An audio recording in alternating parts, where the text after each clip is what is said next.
سالوں بعد اس کی کال آئی اور وہ بھی رات کے 3:30 بجے۔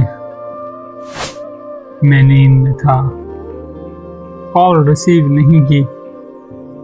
تھوڑی دیر بعد پھر ایک کال آئی اور میں نے موبائل اٹھایا کہ شاید کوئی ضروری کال ہوگی، اور ہیلو بولا۔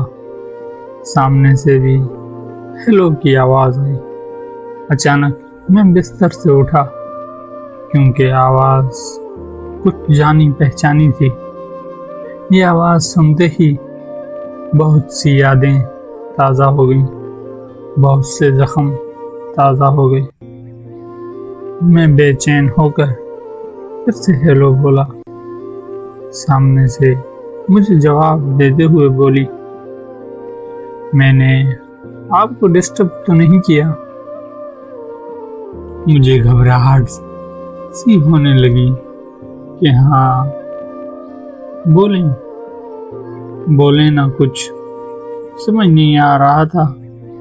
میرے دل میں سوالوں کا سمندر گھوم رہا تھا۔ آخر کیوں اتنے سالوں بعد میری یاد آ گئی؟ میں نے ہمت کر کے بولا۔ اس نے کہا، کیسے ہو؟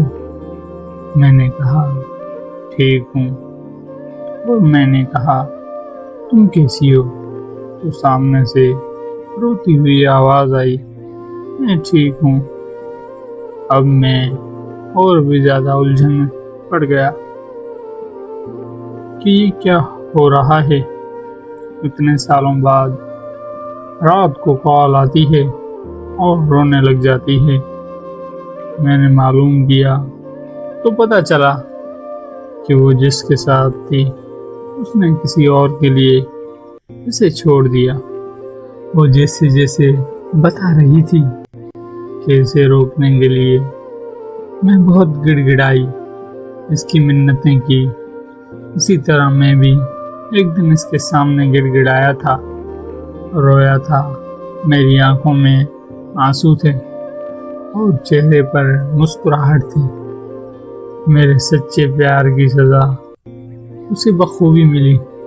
وہ مجھ سے روتے ہوئے معافیاں مانگنے لگی کہ مجھے معاف کر دو، میں نے آپ کے سچے پیار کی قدر نہیں کی۔ میری آنکھوں میں آنسو آ گئے اور بولا، میں نے تمہیں معاف کر دیا۔ پھر اس نے مجھ سے پوچھا، کیا تم مجھے اپناؤ گے؟ یہ سوال سنتے ہی مجھے وہ رات یاد آ گئی جس رات اس نے مجھے کسی اور کے لیے ٹھکرا دیا تھا، اور میں اپنی آنکھوں میں آنسو لیے پھر رہا تھا۔ میں نے اسے جواب دیا کہ کبھی نہیں، مکافات عمل برحق ہے۔